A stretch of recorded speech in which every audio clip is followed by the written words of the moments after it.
Nanti video ini datang buat orang-orang yang memang mencari ilmu. Selamat datang di channel Maisa Terapis Pijat. Assalamualaikum warahmatullahi wabarakatuh. Jumpa lagi dengan saya Maisa Terapis Pijat dan terapis hati, ahli urat dan ahli cedera. Bagi sahabat semua yang butuh terapis pijat, silahkan hubungi Maisa Terapis Pijat di 0812 1180 0730. Hanya terima yang serius mau mijat ya. Segala keluhan sahabat semua, keluhan customer, bismillah bisa diatasi, bisa dipijat dan bisa sembuh melalui perantara saya. Hanya saja hanya sebatas pijat badannya, tidak ada area yang kemaluan atau apa. Selamat datang di channel Maisa Terapis Pijat. Kali ini kita akan melanjutkan kajian Al-Quran surat Al-Baqarah ayat 18. Sahabat semua juga silakan buka Al-Qurannya di rumah masing-masing saat mendengarkan video ini ya, supaya bisa lebih memahami. Oke, mari kita mulai baca. Baca bahasa Arabnya. Harusnya ada mic-nya. Coba mic-nya yang mana lepas, sudah itu kalau udah ada isi.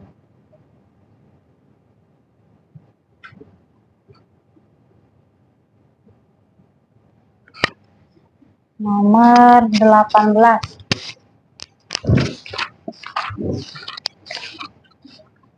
Bismillahirrahmanirrahim. A'udzubillahi minasyaitonirrajim. Bismillahirrahmanirrahim. Summum bukmun umyun fahum la yarji'un. Artinya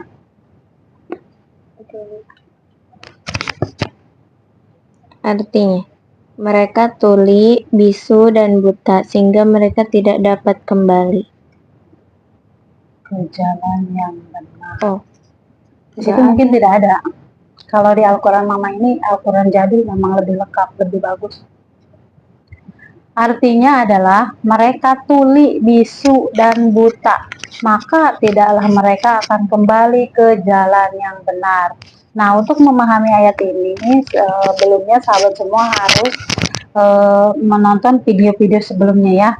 Ayat 17, ayat 18, ayat 17, 16, 15, 14. Ya, dari awal surat Al-Baqarah tuh lebih bagus ya. Tonton di playlist Maisa Terapis Pijat ya, video-video sebelumnya.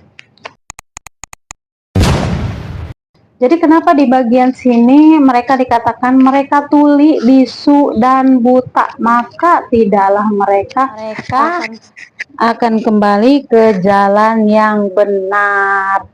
Jadi ini contoh-contoh orang yang bebel ya, bebel, susah diatur, susah dibilangin. Jadi orang bebel itu udah tuli, bisu, buta, udah bener-bener itu tuh, lebih-lebih dari tunarungu, tuna wicara, tuna ya, tunarungu kan tuna pendengaran kan, tunarungu, tuna wicara, tidak bisa bicara, bisu, terus tunanetra, udah lengkap itu. Orang aja kalau yang punya kekurangan tunanetra ya tunanetra aja, kalau tunarungu ya tunarungu aja, kalau tuna wicara ya tuna wicara aja. Ini mah lengkap udah, ya ya tuli, ya bisu, ya buta. Jadi orang yang begitu tuh udah nggak usah diurusin, nggak usah dikomenin, nggak usah dibenerin. Maksudnya apa? Nah, sahabat semua, bila pengen paham, tonton video saya di kajian Al-Quran surat Al-Baqarah ayat 17, 16, 15, 14 sampai ke nomor 1 juga boleh ya. Pokoknya dimulai dari awal udah lebih baik. Nah, tidaklah mereka akan kembali ke jalan yang benar. Jadi kita tuh nggak usah mau benerin mereka, capek-capekin doang. Nih, kayak misalkan orang kalau udah nggak suka sama kita mau jelasin apapun tetap aja dia nggak suka, karena dasarnya udah benci, udah iri, udah nggak suka. Stereotip apa? pelabelan negatif. Oh iya. Udah salah. Iya, udah labelnya negatif. Sebetulnya yang negatif tuh dia karena dia itu mata hatinya nggak mau terbuka, nggak mau menerima ilmu baru atau perbedaan. Ilmu baru tuh bukan dirubah, jadi ruhnya itu nggak bersih, nggak bebas. Jadi udah nganggap kita negatif aja. Nih kalau kita dianggap negatif sama orang, dianggap buruk, dianggap jelek, kita jelasin nih. Saya mah nggak begitu, saya mah gini, begini. Capek, tapi ada hasilnya nggak? Nggak ada hasilnya. Jadi orang yang begitu harus diapain? Tinggalkan saja. Jadi di sini tuh ada orang youtuber membuat video untuk menjelekan Allah, menjelekan Al-Quran, menjelekan Islam, menjelekan Nabi, menjelekan Rasul. Itu orang-orang yang begitu, apalagi sudah membuat video untuk mempengaruhi orang lain. Orang-orang seperti itu bagi kita yang normal, yang waras, sebetulnya tinggalkan. Percuma ngebenerin mereka, nggak ada hasil apa-apa. Sebetulnya ini bukan buat orang yang melakukan video untuk menjelekan Allah, menjelekan Rasul saja. Selamat datang di channel Maisa Terapis Pijat. Sebetulnya ini contoh orang-orang yang bebel, yang melanggar peraturan Allah. Ibaratnya misalkan nggak boleh makan babi, dia makan babi. Nggak boleh berzina, dia tetap berzina. Ini ayat ini juga masuk ke orang-orang seperti itu, bukan cuma orang-orang yang menjelekan Islam doang. Jadi mereka itu karena saking bebelnya, nggak bisa dibilangin. Jadi mereka tuh menutup mata hatinya sendiri. Dia menganggap gue yang paling benar, gue paling, ibaratnya lu tahu apa tentang gue, kan gitu kata dia. Padahal kan kita ngasih tahu apa namanya perintah Allah tuh bagaimana. Makanya kita tuh sebagai orang yang dakwah atau pengen berbuat baik kayak mama nih, sekedar bikin video aja. Nanti video ini datang buat orang-orang yang memang mencari ilmu. Sahabat semua, laksanakan perintah Allah dan jauhi larangannya. Tidak usah membantah lagi. Jangan ibaratnya jadi seperti mereka yang dibutakan oleh Allah mata hatinya, dibikin tuli, dibikin bisu. Ibaratnya susah dibilangin bebel. Bagi kita nih, misalkan video ini datang kepada Anda, jadikan kehidupan orang lain tuh pelajaran. Jangan kita ikutin, menjerumuskan diri, malah seperti mereka juga. Jadi memang Islam tuh sebetulnya mah nyuruh berbuat baik. Kita tuh nggak usah berantem. Ayat ini kan kita melihat orang lain, bukan menjelekan agama Islam aja ya. Dalam lingkup sosialisasi, dalam lingkup bertetangga, dalam lingkup pertemanan. Ibaratnya kalau orang yang nggak suka sama kita, ada rasa iri, ada apa, ya kita itu yang nggak usah ngeberantemin dia, nggak usah jelasin juga. Ibaratnya kalau orang itu bisa diajak berteman, ya oke. Kalau nggak bisa diajak berteman, ya jauhin aja. Teta sama Dede udah pernah ngalamin kan, udah pernah melihat kan, ada tetangga mama yang nggak suka banget sama mama kan, suka ngomong-ngomongin mama di depan orang-orang banyak, beginilah begitulah. Karena mama malas sudah berantem, biarlah waktu yang membuktikan. Udah bosen gitu loh dijelek-jelekin orang mulu, ya udah dia biarin aja. Akhirnya mama apa? Lu nganggap gue jelek, ya udah gue jelek sekalian. Ibaratnya gini. Jelek sekalian tuh kalau bagi mama, dia itu ibaratnya nganggap mama muruk, gak mau nyapa, pura-puranya kalau lagi ada orang ramah sama kita, mau kemana bu, atau gimana, tapi giliran gak ada orang, lewat aja kayak nggak ngeliat kita, pura-pura nggak ngeliat. Jadi itu orang yang cari muka tuh begitu, di depan kita mah busuk, tapi di depan orang lain baik. Supaya apa? Supaya terlihat baik bagi orang lain. Kan jadinya mama yang jelek. Misalkan itu si Maisa sombong banget gitu. Padahal kan udah disapa sama si ibu itu, diem aja. Orang itu kan nggak tahu bahwa si ibu ini hanya baik di depan orang. Kalau orang yang baik banget nih, si ibu itu menyapa. Tapi kalau nggak ada orang, dia ibaratnya judesin mama. Terus si ibu itu pas banyak orang menyapa. Harusnya kalau mama orang yang baik banget, mama nyapa juga kan. Oh iya bu, begini gini. Terus kalau nggak ada orang ya musuhan lagi gitu. Kalau mama nggak mau, ya udah lu pengen kamu dianggap bagus sama orang, kamu pengennya saya dianggap buruk sama orang. Oke, lanjutkan. Jadi dia nyapa, ya nggak bakal mama sapa, nggak bakal mama sautin. Diem aja, lewat aja. Terus kemarin-kemarin yang misalkan dia kalau lewat pura-pura, padahal papasan nih, pura-pura nggak ngelihat, matanya meleos aja. Besok-besok, enggak, maksudnya ini cerita yang waktu itu. Tapi kan kalau ketemu lagi wajar, mama kan masih mijet ke sono. Ya seperti itu aja. Jadi dia nganggap mama nggak ada, kalau lewat mama juga akan nganggap dia nggak ada. Lu jual, gua beli. Ya gitu. Supaya apa sih? Supaya mental kita bersih, hati kita sehat. Jangan sampai orang yang berniat menyakiti kita menang. Dia enak, udah nyakitin kita, seneng, gak berasa apa-apa. Dia pengen dianggap bagus sama orang. Kita yang sedih, terluka kan. Jadi lu nganggap gua jahat, ya udah gua jahat sekalian, terima lo. Bagaimana orang jahat? Tapi jahatnya kita ya cukup diem. Males aja nyapa lagi atau gimana. Walaupun dalam Islam tuh sebetulnya harus bersilaturahmi, apalagi saat lebaran. Tapi kan itu udah cukup. Udah 3 kali lebaran tanpa salah, mama udah harus minta maaf dengan tulus. Nah, dia tidak mau memaafkan, itu antara dosa mama dan dia sudah selesai di dunia. Dia nggak mau maafin, itu antara dosa dia sama Allah. Itulah jatuhnya kalau orang Islam. Walaupun orang Islam, apakah kamu mengira kamu akan masuk surga? Jadi itu, jadi kebaikan tuh, kita tuh jangan menyesal berbuat baik. Tapi kalau kita dijahatin orang, dianggap jahat, jangan juga jadi orang sok baik banget, menderita banget. Jangan. Orang baik itu kenapa selalu menderita? Karena ngalah, karena nggak berani, karena nggak enakan.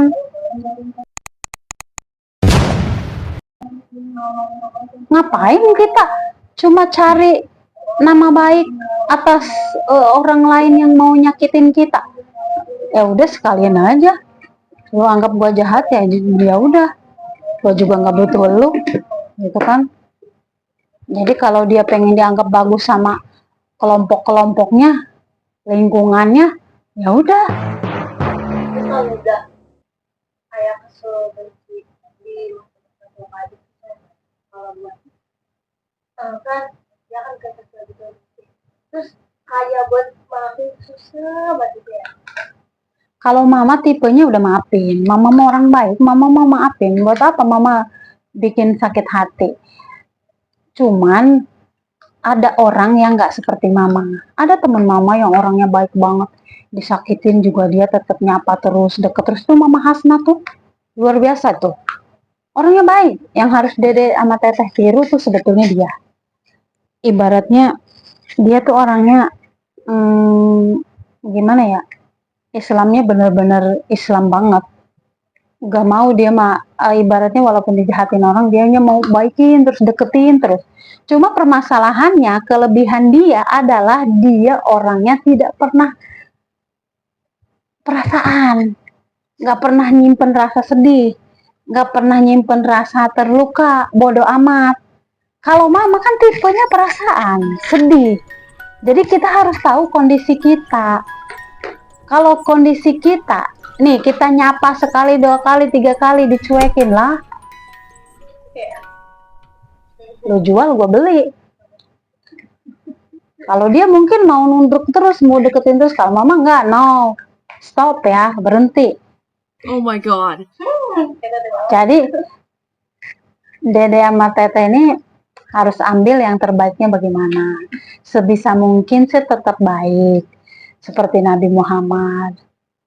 Tapi Nabi Muhammad pun ada masanya juga, masa untuk ibaratnya mungkin yaitu dari sejarahnya adalah perang. Sebaik-baiknya kalau orang melawannya sudah keterlaluan ya diperangi gitu kan, dalam hal berdakwah dulu. Tapi kalau kita dalam hal bertetangga ya di-cut aja. Ibaratnya kalau kayak agama mah, untukmu agamamu, untukku agamaku. Untukmu prinsipmu, untukku prinsipku. Lu mau begitu ya udah, gue begini. Tapi yang terpenting adalah dalam hati kita saat kita punya masalah sama orang, dimusuhi orang, jangan lukai hati kita. Jangan lukainya itu kita jangan sedih, jangan terluka, jangan perasaan. Tapi kita pun harus menyadari salah gue di mana ya. Jangan sampai kita gue bener, gue terus, gue bener, gue paling bener, gak ada salahnya, gak boleh juga. Gitu ya. Tapi permasalahannya ada, kenapa bisa sampai itu terjadi, yaitu kata mama, awalnya itu karena dia menuduh mama menjawabnya dengan keras, mama kan galak. Jadi itulah yang harus kalian jaga, kata-kata ibaratnya nada bicara terus harus banyak senyum, lembut, terus emang orang tuh maunya diturutin, siapapun maunya diturutin. Selamat datang di channel Maisa Terapis Pijat. Teteh nih punya yang di bawah teteh, pasti teteh maunya mereka nurutin teteh kan, kalau punya program apa. Jadi kita harus memiliki kesadaran diri, orang di atas kita, baik itu orang tua, baik itu guru, baik itu temen atau apa, mereka tuh pengen kita ngikutin dia. Cuman kalau mama orangnya tergantung siapa yang gue ikutin. Kalau baik bener gue ikutin, nggak baik nggak bener ya gue lawan. Soalnya kalau mama sistemnya, gue nggak butuh lu, gue nggak butuh jabatan. Kan orang kalau butuh jabatan, butuh deket, dia berusaha menjilat ya kan, orang munafik. Jadi munafik juga penting kadang-kadang sebetulnya, tergantung kondisinya. Kalau emang kita butuh, cuman kalau dalam masalah agama jangan jadi munafik. Ibaratnya jangan jelekin Al-Quran, jelekin Allah, jelekin Islam, jangan. Karena itu tuh ini banget, apa namanya, lawan kita tuh sama Allah langsung, bukan sama manusia lagi. Jadi kalau sama Allah udah ditutup mata hatinya, terus ibaratnya kalau sama Allah tuh, nih kayak surat Al-Baqarah ayat 16 tuh, jangan membeli kesesatan dengan petunjuk. Pengen orang lain tersesat, karena dia tersesat, dia mencari petunjuknya dari Al-Quran. Jangan kalau untuk masalah agama ya. Itu mah tadi lingkup pertemanan. Jadi intinya adalah kalau kita bermasalah dengan orang lain, sadari kesalahan kita apa, lalu perbaiki. Setelah itu jangan diulangi. Kalau bisa masih bisa diajak berteman ya berteman. Kalau udah nggak bisa ya tinggalkan. Masih banyak orang lain yang harus kita urusin, diri kita yang harus kita urusin. Masih banyak di dunia ini orang yang pada baik, yang butuh apa namanya, orang-orang seperti kita. Makanya Allah itu akan menyatukan kita dengan yang satu frekuensi. Selamat datang di channel Maisa Terapis Pijat. Dede, teteh lihat kan teman-teman mama, langganan mijit mama, apa pada baik kan? Ya memang mama harus bertemannya dengan mama baik, tapi mama harus bertemannya dengan orang yang lebih baik lagi dari mama. Langganan mijit mama, teman-teman mama terbaik kan? Iya, karena mama baik, jadi lingkupnya harus lebih. Jadi itulah yang namanya satu frekuensi. Tapi kalau frekuensinya rendah, dianya jahat, itu nggak cocok. Jadi memang cut aja, dan itu sudah terbukti kan. Terbuktinya apa? Alhamdulillah mama dapat rezeki, ada yang jual tanah murah, kita bisa punya rumah, dia punya rumah nggak? Jadi kebencian, iri hati, dengki, suka nyakitin orang, sebetulnya itu bikin miskin. Walaupun kelihatannya kaya tapi miskin, miskin hati, miskin jiwa, miskin uang juga. Kalau mama ngomongin kaya-kayaan, ya sebenarnya bersyukur. Kita punya rumah 2 loh. Ya kan? Iya. Itu dari hasil apa? Hasil kebaikan. Jadi jangan sampai menyesal berbuat baik. Tetap berbuat baik, tetap kasihan sama orang. Kalau bisa mah tuh seperti teman mama yang Mama Hasna. Kalian kalau disakitin orang, diapain orang juga tetap baik. Apalagi terlebih itu lebih tua dari kalian. Guru atau apa, sopanin, baikin. Terus jangan kita itu kita tuh hidup tuh harus menjaga mulut. Jangan sampai mulut kita tuh menyakiti orang, melawan orang. Jangan ya, Nak ya. Karena itu untuk keselamatan diri kita sendiri. Sebisa mungkin kita baiknya, kita sopannya tuh tulus, ikhlas, ridho, lebih enak. Kayak teteh nih, nggak sengaja ternyata bisa mijat. Ada orang minta tolong, ya tolongin aja, ikhlas. Ya kalau dia inget ya ngasih uang ya ngasih, kalau nggak inget ya udah. Ibaratnya hitung-hitung teteh latihan. Dulu mama waktu di sono, emang kerjaan mama nggak begitu. Mama tuh sering mijitin orang. Dan emang dibayar. Mama aja nggak tahu siapa orang tuanya. Jadi apa orang minta tolong ke kita, selama kita mampu tolongin. Apa saja yang kita mampu gitu. Bismillah berkah ke depannya. Tapi pada saat itu sudah menjadi profesi, sudah menjadi sebuah pekerjaan, ya memang harus dibayar. Kayak mama nih, pekerjaan harus dibayar. Tapi itu pun tetap ada yang nawar harga, ada yang ngasihnya sedikit, ada yang begini begitu. Ya itulah, kalau mijat itu harus benar-benar yang namanya memiliki keikhlasan tinggi. Karena kita jasa nolongin orang, niatnya tuh harus buat nolongin. Kalau misalkan kitanya kekeh dengan prinsip, oh gue harganya segini, harus begini, gue begini, ya itu nggak ada nilai kebaikannya di situ, nilainya uang doang. Jadi mama tuh variatif. Harga mijat aja variatif. Ada yang ngasih gede sampai 400 sampai gope, ada yang ngasih kecil. Tergantung. Jadi tergantung. Kalau mama pikirannya kalau nggak dari dia, dari orang lain. Dan itu alhamdulillah begitu. Memang aslinya pada baik sih, mungkin karena belum mampu aja.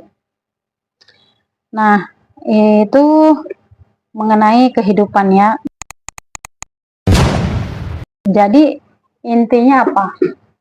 Kita tidak usah ngajakin kayak misalkan channel Sunnah Nabi, channel-channel lain yang ngejelekin Islam. Kita nasehatin dia supaya jangan ngejelekin gini-gini. Nggak usah. Percuma kita habis energi karena mereka itu tidak akan kembali ke jalan yang benar. Udah negatif mah, udah nggak suka mah, nggak suka aja. Tapi hati-hati dengan orang begitu.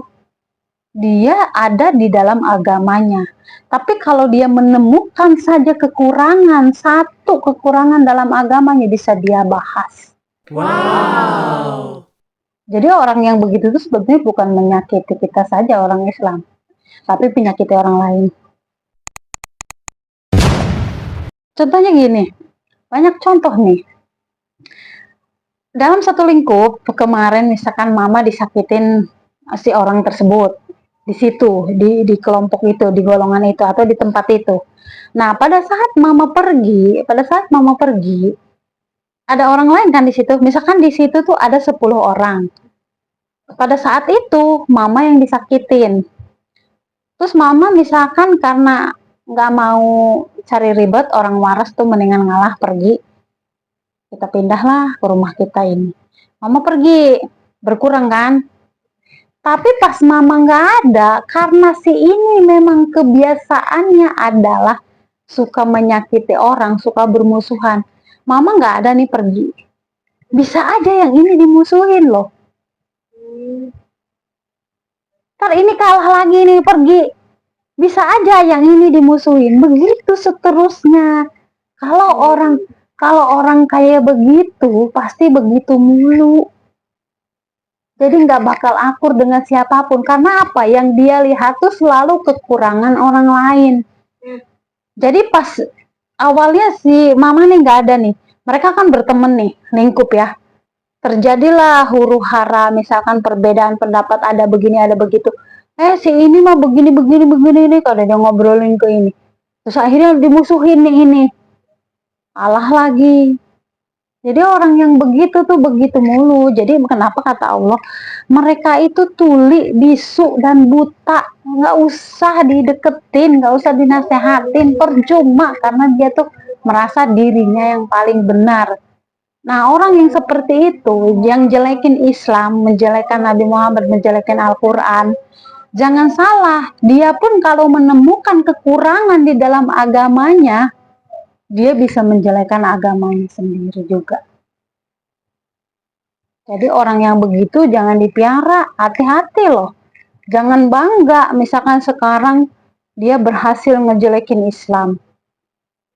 Bisa aja dia menjelekan dirinya sendiri, menjelekan agamanya sendiri.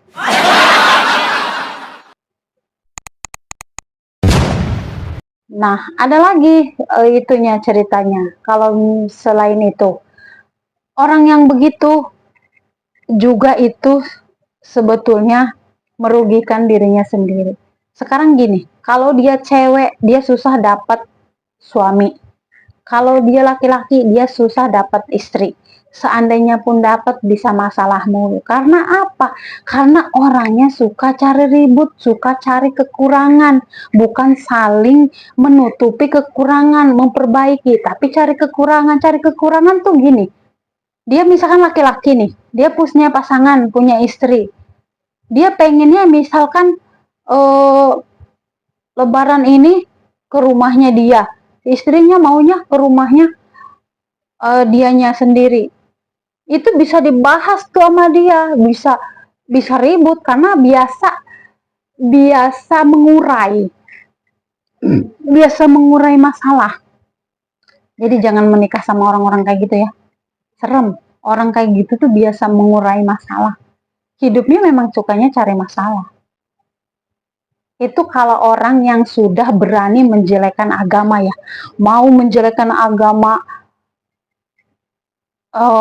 Kristen misalkan, mau menjelekkan agama Islam, baik orang Islam sendiri yang menjelekkan agama lain, baik agama lain yang menjelekkan agama Islam, itu jangan dinikahi orang begitu.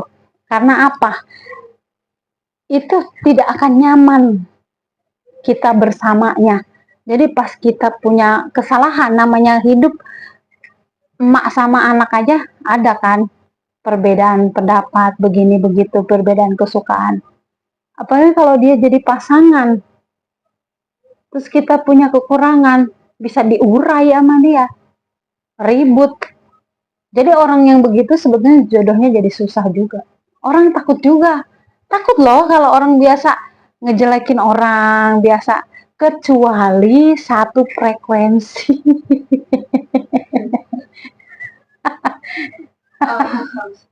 Sama-sama begitu. Baru itu klop ya. Pernah nggak sih nonton film-film FTV, istrinya solehah banget ya, suaminya tukang mabuk, berantem mulu nggak? Iya. Berantem mulu nggak? Iya. Jadi harusnya kalau istrinya solehah, suaminya harus iya Soleh. Tapi kalau suaminya buruk, istrinya biar nggak berantem mulu harusnya buruk. Itu namanya satu frekuensi ya. Jadi ya begitu. Oke, terima kasih banyak telah menonton. Happy watching, semoga bermanfaat. Sampai jumpa lagi di video selanjutnya. Ilmu Allah itu indah ya. Ya. Nanti kita lanjut ke kajian selanjutnya, surat Al-Baqarah ayat 19 ya. Sampai jumpa lagi di video selanjutnya. Cara mencari video di channel YouTube Maisah Terapis Pijat. Nah, pencet kolom pencarian ya. Tulis Maisah Terapis. Nah, kita pencet, nah klik ini pencarian. Nah, udah ketemu fotonya, klik fotonya. Lalu kita cari playlist. Nah, ya ini dia playlistnya. Nah, sahabat semua bisa cari di sini Anda minat di video tentang apa. Nah, di sini ada tadarus Al-Quran, pelanggan channel, terus sunnah Rasul, kajian Al-Quran, motivasi, tentang tutorial pijat. Nah, di sini kalau Anda ingin tahu tentang pijat ya.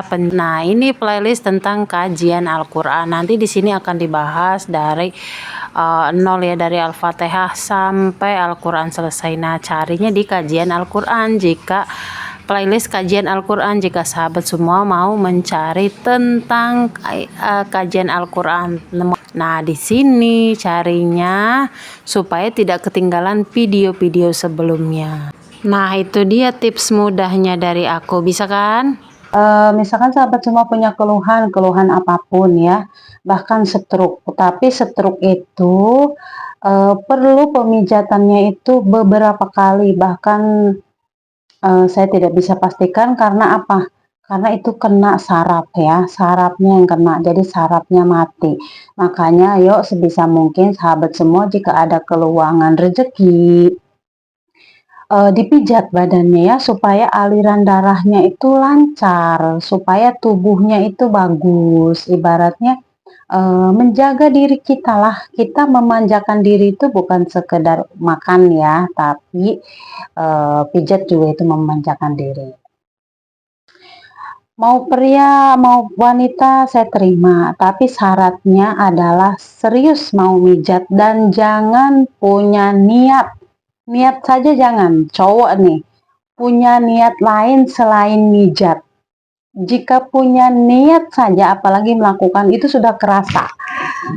Jadi energinya sudah nyampe ke saya. Bawaannya apa? Sayanya takut, sayanya tidak mau. Jadi sebisa mungkin nih saya kasih tahu kisi-kisinya, kalau ingin mijat sama saya, laki-laki terutama ya, kalau perempuan nggak perlu dikasih tahu. Jangan punya niat lain selain mijat, karena energinya nyampe ke saya, karena saya pakainya peeling. Selamat datang di channel Maisa Terapis Pijat. Ahli urat, ahli cedera, edukasi, motivasi, hiburan, healing terbaik. Cara memiliki kesadaran diri.